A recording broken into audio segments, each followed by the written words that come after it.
کیا آپ سچ میں بابا سے طلاق لینے والی ہیں؟ تو کیا کروں پھر میں؟ اس نے مجھے کافی عرصے سے دھوکے میں رکھا ہے، اس کے لیے کرایہ کا گھر تک لے لیا اور مجھ سے طلاق لینے کے لیے موقع ڈھونڈتا رہا۔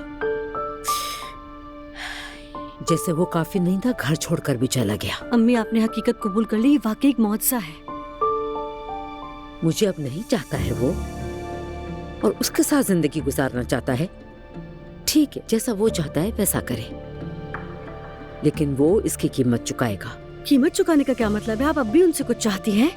بالکل چاہتی ہوں میں۔ جب ہماری شادی ہوئی تھی تب اس کے پاس کچھ بھی نہیں تھا، اس نے کام کیا، پیسہ کمایا، لیکن اتنا عرصہ میں نے اسے سہارا دیا، ہمیشہ اس کے ساتھ رہی میں۔ اس کے سارے بوجھ اٹھا کر اپنی زندگی اسے دے دی میں نے۔ اب اس کا قرض چکانے کا وقت ہے۔ مجھے تو سمجھ نہیں آ رہا کیسے ہوگا۔ ضرور ہوگا، میں یہ کر کے دکھاؤں گی۔ اسے الف کے ساتھ رہنا ہے تو اس کے ساتھ رہے۔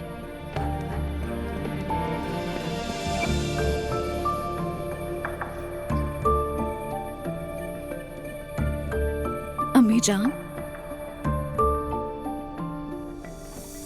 صبح بخیر عروج۔ صبح بخیر۔ کیسی ہیں آپ؟ طبیعت ٹھیک ہے نا آپ کی امی؟ ماشاءاللہ، اللہ آپ کو نظر بد سے محفوظ رکھے۔ شکریہ شکریہ۔ آمین۔ امی فکر نہ کریں، میں آپ کے ساتھ ہوں، آپ کو تکلیف نہیں پہنچاؤں گی۔ عدالت میں جو کیس ہے اسے لے کر پریشان نہ ہو، میں سنبھال لوں گی سب کچھ، ٹھیک ہے؟ ٹھیک ہے، شکریہ۔ نائلہ، میں بچے کی شاپنگ کے لیے جا رہی ہوں، ایک کام کیوں نہیں کرتی تم بھی میرے ساتھ چلو؟ نہیں، مجھے گھر میں کچھ کام ہے۔ ٹھیک ہے، پھر میں عبداللہ کے لیے کچھ کھلونے وغیرہ لے لوں گی۔ ضرورت نہیں ہے۔ تم زحمت مت کرو۔ اس میں زحمت والی کون سی بات؟ عبداللہ بھی تو میرے بچوں کی طرح ہے، ویسے بھی عبداللہ اور میرا ہونے والا بچہ ایک ساتھ بڑے ہوں گے۔ بالکل، انشاءاللہ۔ تو ٹھیک ہے امی، میں جا رہی ہوں، 2-3 گھنٹے کے اندر واپس آ جاؤں گی۔ ٹھیک ہے، جاؤ۔ اپنا خیال رکھیے گا۔ تم بھی۔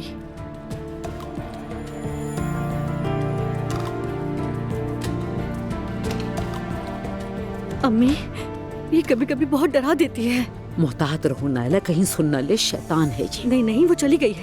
امی، میں آپ کو بتا رہی ہوں، مجھے ٹھیک نہیں لگ رہی، یہ ضرور کچھ نہ کچھ کرے گی۔ میرا خیال ہے یہ سب حمل کی وجہ سے ہے۔ یہ پاگل ہے امی، میں نے سنا ہے کہ اس قسم کے مریض اکثر ایسے ہی پرسکون رہتے ہیں۔ ہے بس دعا کرو بچہ خیریت سے ہو جائے، اس کے بعد دیکھیں گے کیا کرنا ہے۔ اس کا سامنا کرنا بہت مشکل ہوتا ہے امی۔ نائلہ، تم سے ایک درخواست ہے میری، جتنا ہو سکتا ہے اس کے سامنے خاموش رہو۔ امی، میں کب تک خاموش رہ سکتی ہوں؟ یہ ایک دماغی مریضہ ہے،